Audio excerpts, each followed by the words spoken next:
My name's Genevieve Bailey, independent short filmmaker. I also make documentaries and music videos, a whole mix of things, but I suppose my narrative work's got a doco flavour to it, so I'm often working with non-actors, people of all ages, particularly young kids and older people, ranging from 2 to 95, I think, at this stage. I don't know that I'll push it much older or younger than that, but yeah, I really love working with very naturalistic kind of styles in terms of character-based short kind of form stuff, but also working on my first feature doco at the moment.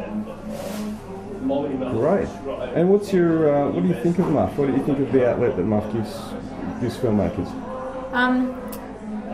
I just think that there's always a need, and even more need now, for festivals like this to give not just audiences but filmmakers an opportunity to share their work and talk about it with other people. It's been really good meeting people at Muff, hearing what they're into, what they're not into, and what sort of projects they're working on. It's really great, and yeah.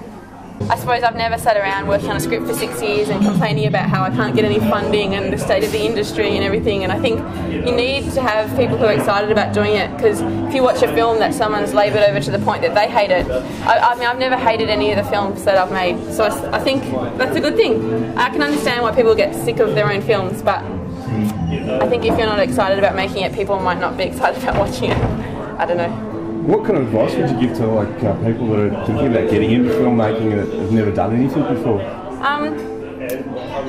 It sounds really cliche to say make a film that you would want to see, and I guess most people do that. But I personally think that presenting different faces on screen is really important. I think that so much of what you see is 20 to 30-year-old kind of Caucasian, fairly good looking, could probably be on mainstream TV actors. And it's not to say that they haven't got ability, it's not to say that those films aren't interesting to me, but sometimes I just like seeing something different, like a completely different character, to give you a bit more insight, and it sounds cliche again, but to promote a bit more tolerance, because I think a lot of people in Australia don't think there is a lot of difference in the world, let alone here. So I think it's, I don't know, make something that is going to excite people. I don't know. But also, I mean, I personally think 50% of the work is making the film, and then 50% is getting it shown. So make sure people see it and get it out there and share it with people and listen to what people think of it, I suppose. I'm really all for feedback, whether it's good or bad, as long as it's constructive, because I think a lot of filmmakers sometimes maybe want to just put headphones on and not listen to what people think of their films. But I love getting opinions from audiences. Because I mean, ultimately that's... what if you get really negative opinions?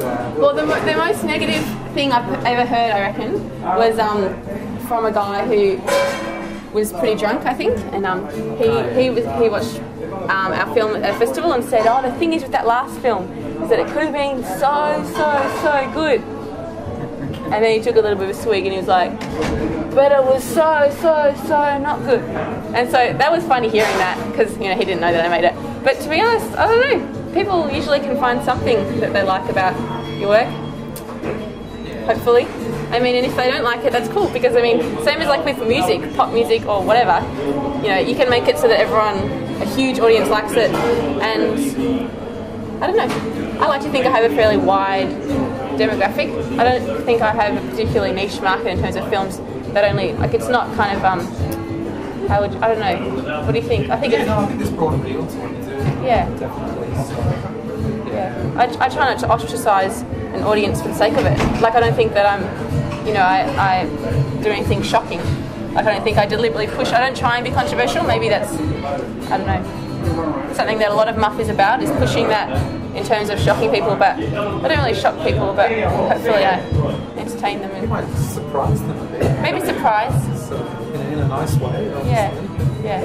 And I also don't stuff things down people's throats. I let them come to their own conclusions sometimes.